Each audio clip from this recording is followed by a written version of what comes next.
दुख आपको आपका परिवार कभी नहीं देता भाई। ना आपकी माता आपको दुख देगी, ना आपकी पिता आपको दुख देंगे, ना आपका भाई आपको दुख देगा, ना आपकी धर्म पत्नी आपको दुख देगी, ना पति दुख देगा, ना बच्चे दुख देंगे, ना कुटुंब दुख देगा, ना बहू दुख देगी, ना पोता पोती दुख देंगे। आप में से कितने लोग हैं जो टीवी पर कथा सुन रहे हैं और उनका परिवार उनको दुख दे रहा है? कितने लोग हैं ऐसे? कभी विचार करना एकांत में बैठकर कि आपको ना आपकी पत्नी दुख दे रही है, ना आपको आपका पति दुख दे रहा है, ना आप अपने पति को तलाक दे रहे हो, ना आप अपनी पत्नी को तलाक दे रहे हो, ना आपका बेटा आपको दुख दे रहा है, ना आपकी बहू आपको दुख दे रही है, ना आपका कुटुंब के लोग, परिवार के लोग, भाई आपको दुख दे रहा है। ये कहीं नहीं हो सकता। भाई भी आपको दुख नहीं दे रहा, ना आपके परिवार वाले, ना नातेदार, ना रिश्तेदार, ना मित्र, ना सखा, ना दोस्त, कोई आपको दुख नहीं देता। ये शिव महापुराण की कथा कहती है हमको लगता है कि हमारे परिवार वाले दुख दे रहे हैं, हमको लगता है हमारी बहू हमें दुख दे रही है, हमें लगता है हमारी सास हमें दुख दे रही है, हमें लगता है हमारा पति हमको दुख दे रहा है, हमें लगता है हमारे कुटुंब वाले हमको दुख दे रहे हैं। पर शिव महापुराण की विद्येश्वर संहिता कहती है ये कोई आपको दुख नहीं देते, दुख आपका पूर्व का कर्म आपको देता है। ये जितने भी मिले हैं ना आपको, रिश्तेदार, नातेदार, कुटुंब, भाई, बंधु, सखा, पत्नी, पति, पोता, पोती, ये जितने लुटेरे मिले हैं, ये जितने अपशब्द कहने वाले मिले हैं, ये जितना ताने देने वाले मिले हैं, ये जितना गाली देने वाले मिले हैं, ये जितना उंगली उठाने वाले मिले हैं, ये कोई दूसरे नहीं, तुम्हारे पूर्व कर्म के कोई ना कोई पुराने ही होंगे जो तुम्हारे साथ जुड़कर तुम्हारे टांग खींचने के लिए सामने खड़े हुए हैं। ये कोई तुम्हारे होंगे।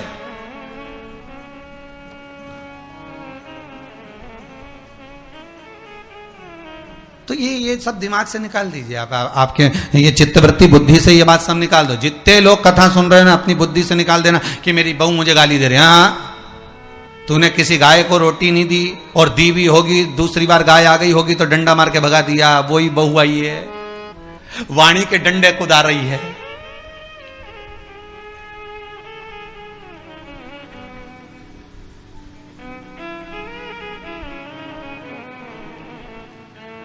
कोई बेटा अगर नहीं सेवा कर रहा, कोई बेटा नहीं पूछ रहा, समझ लेना पूर्व में हमारे बुजुर्ग, कोई दादाजी होगा, कोई दादी जी होगी, कोई ससुर जी होगा, कोई जेठ जी होगा, हो सकता है किसी की हमने सेवा नहीं करी हो और वही बेटा बनकर आया, आज हमारी सेवा नहीं कर रहा।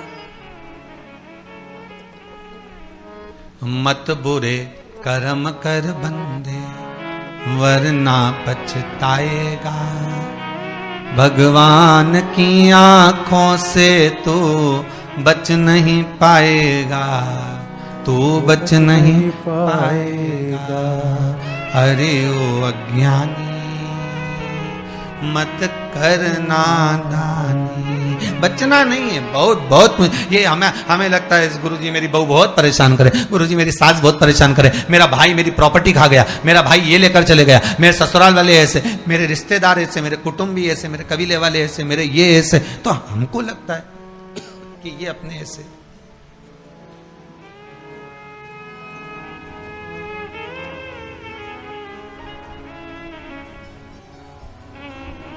हमको लग रहा है कि ये हमारे ऐसे हैं, हमारे को लूट रहे हैं, हमको ऐसा परेशान कर रहे हैं, हमको ऐसा कर रहे हैं, पर नहीं भाई। शिव महापुराण की कथा कहती है कोई हमको कष्ट नहीं देता। एक बार पहले भी कथा में कहा, आज फिर कह रहे हैं आपको महाराज, फिर कह रहे हैं, आज फिर कह रहे हैं।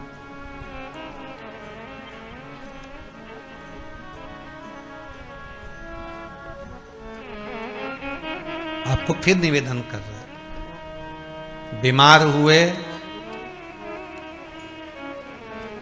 देवास में, बीमार हुए भोपाल में, बीमार हुए सीहोर में, बीमार हुए कहीं, डॉक्टर को दिखाने जा रहे हैं इंदौर, डॉक्टर को दिखाने जा रहे हैं भोपाल, डॉक्टर को दिखाने जा रहे हैं देवास, मुंबई, पुणे, जहां तहां हम डॉक्टर को दिखाने के लिए जा रहे हैं। वहां हॉस्पिटल में हमने सुई लगवाई, इंजेक्शन लगवाया, वहीं से कहीं कुछ चीरा फाड़ी कर दी, ऑपरेशन कर दिया। जरा विचार करना कभी एकांत में बैठ कर कि रहते यहाँ थे, दवाई लेने पहुंचे वहां, इंजेक्शन वहां लगवाया, बताओ ऑपरेशन वहां करवाया, तो इतने सारे हॉस्पिटल, कहीं ना किसी ने कहा सूरत भी जा सकते हो, किसी ने कहा अहमदाबाद चले जाओ, किसी ने कहा वहां चले जाओ, कोई कहे पूना चले जाओ, कोई कहे मुंबई चले जाओ, कोई कहे इंदौर चले जाओ, कोई कहे भोपाल चले जाओ, पर रहने वाला कहां का और जाकर ऑपरेशन करवा रहा है कहां पर? विचार करिएगा। रहने वाला कहां का और इंजेक्शन लगवा रहा है कहां जाकर? जरा विचार करिएगा।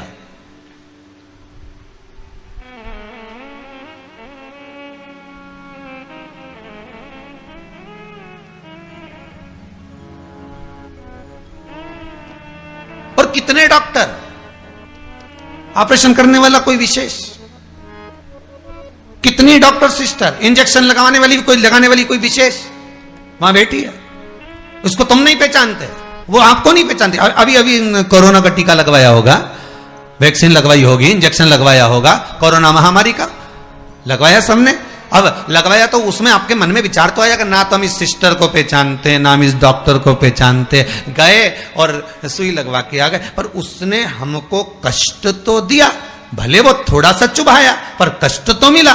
पर विचार करा कि ये क्यों मिली, कारण क्या था, इसी ने क्यों चुभाया? हो सकता है पूर्व में तुमने भी इसको कोई कष्ट दिया होगा, हिसाब बराबर करने के लिए यहां लाके छोड़ दिया। वो दुनिया के लोगों ने कहा है ना कि ये कोरोना महामारी को उपजने वाला, वो चीन के ऊपर लोगों ने कहा कि उन्होंने इस कोरोना महामारी को प्रकट कर, अब उनने तो कर दिया, उनने तो संसार में विनाश का कारण बना दिया, पर फिर प्रकृति ने क्या करा? आज की स्थिति में प्रकृति क्या कर रही है? फिर वो भी अंदाजा लगाओ। कहीं मालूम पड़े मिट्टी हवा में उड़ रही है, ऐसी उड़ रही है गीली कि सब गाड़ी ने बंगला सबके धो दिया उसने। फिर बचा कुचा था, पानी की बाढ़ आ गई। अगर हम दूसरे को कष्ट दे रहे हैं, हम दूसरे पर उंगली उठा रहे हैं, हमने एक उंगली अगर किसी पर उठा दी, हमने उंगली उठाकर कह दिया वो ऐसा है, उसने ऐसा करा, उसने वैसा करा, हमने एक उंगली उठा दी, भले तुम विद्वान हो, भले तुम्हारे में विद्वत्ता है, पर हम किसी पर अगर एक उंगली उठा रहे हैं तो ये 3 उंगलियां हमारे भीतर जा रही है कि अपने अंदर झांक कर देखो कि आप कैसे हो, अपने भीतर झांक कर देखिए कि आप में क्या तत्वता है। जो हम दूसरे में कुछ खोट देख रहे हैं तो हम में कितना खोट भरा होगा, हम में कितना कपट भरा होगा, तभी तो सामने वाला कपटी नजर आ रहा है। जैसा चश्मा लगाओगे सामने वाला व्यक्ति वैसा ही तो दिखेगा। लाल कलर का लगाओगे तो लाल दिखेगा, काला लगाओगे तो काला दिखेगा, पीला लगाओगे तो पीला दिखेगा। नेत्रों में जो काम, अगर अहंकार है तो अहंकारी दिखेगा, लोभ है तो लोभी दिखेगा, वासनावान है तो वासनावान दिखेगा, तृष्णावान है तृष्णावान दिखेगा, चोर है चोर दिखेगा, कपटी है कपटी दिखेगा, बेईमान है बेईमान दिखेगा, अज्ञानी है अज्ञानी दिखेगा। आपकी दृष्टि जैसी होगी सामने वाली की सृष्टि वैसी ही नजर आएगी, सामने वाला व्यक्ति आपको वैसा ही दिखेगा। आपका चित्त अच्छा है, आपका मन अच्छा है, आपके दिल अच्छा है, आपके भाव अच्छे हैं, सामने वाला भी वैसा ही नजर आएगा। भगवान कृष्ण ने भेजा था दुर्योधन को अच्छा ढूंढने के लिए, एक अच्छा नहीं मिला। युधिष्ठिर को भेजा था पूरी पृथ्वी पर से कोई बुरा व्यक्ति ढूंढ कर लाओ, युधिष्ठिर को बुरा नहीं मिला, क्योंकि उसकी युधिष्ठिर की बुद्धि में, चित्त में ये भरा था, उनकी वृत्ति में ये भरा हुआ था कि बुरा कोई है ही नहीं, संसार में कुछ ना कुछ अच्छाई दिखी जाएगी। बुरा जो देखन में चला बुरा न मिलिया कोई। हम देख रहे हैं, हम चित्तवृत्ति से, हम विचार,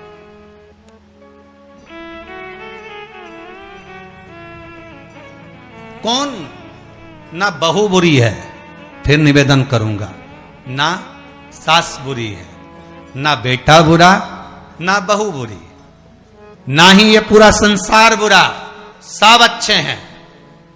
फिर बुरा क्या? अपना कर्म जो हम कर कर आए हैं, उस कर्म का भोग संसार में आकर भोगना पड़ेगा। एक रोटी भी हमको खाने को मिल रही है तो हमारे पूर्व के किए हुए कर्म के अनुसार मिल रही है। दुख भी अगर हमको मिल रहा है तो हमारे पूर्व के कर्म के अनुसार मिल रहा है। सुख भी मिल रहा है तो हमारे पूर्व के कर्म के अनुसार मिल रहा है। हम जैसा कर्म करें उसके अनुसार हमें फल मिल रहा है।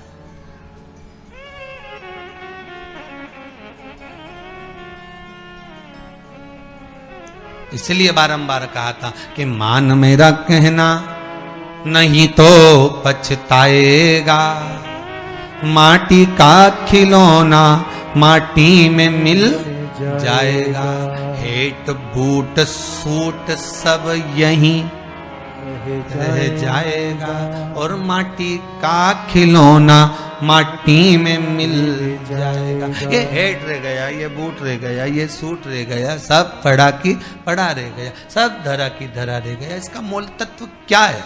इसकी महत्वता क्या है?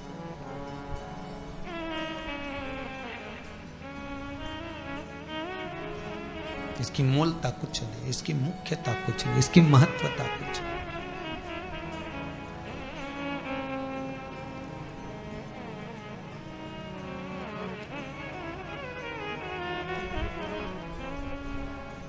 किले भोले का नाम,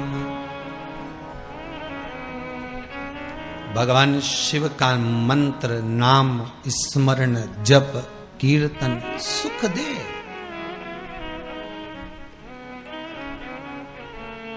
और वो सुख कोई साधारण नहीं हो सकता। वो सुख का आनंद, वो सुख का भाव बढ़ता चले जाता है, आनंद बढ़ता चले जाता है।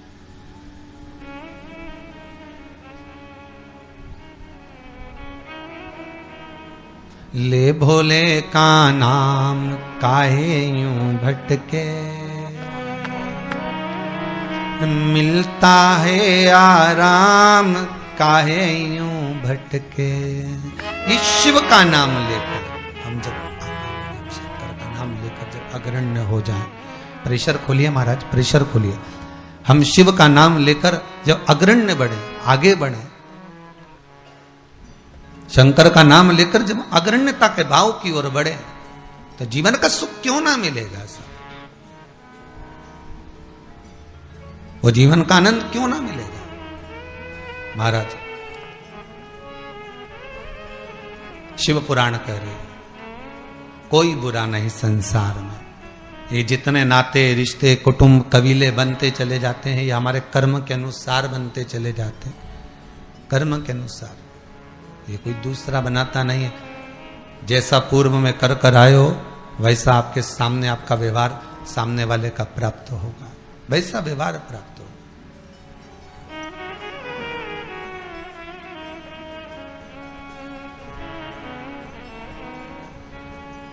शिव पुराण कह रही है, शंकर की कथा कह रही है, शंकर का अनुमोदन कर रहा है। महाराज अच्छी संगत में बैठोगे,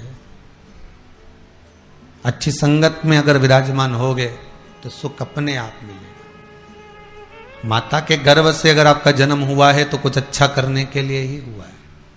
अगर आप बैठकर आस्था चैनल के सामने शिव महापुराण की कथा सुन रहे हो तो अपने आप को गौरवान्वित महसूस करना। थोड़ा न थोड़ा परमात्मा की कृपा, पूर्वजों का आशीर्वाद आपको ऊपर हुआ है, इसलिए आप शंकर की कथा को सुन रहे हो, शिव का भजन कर रहे हो। श्रावण के महीने में आज शिवरात्रि के दिन शंकर का अनुमोदन कर रहे हो।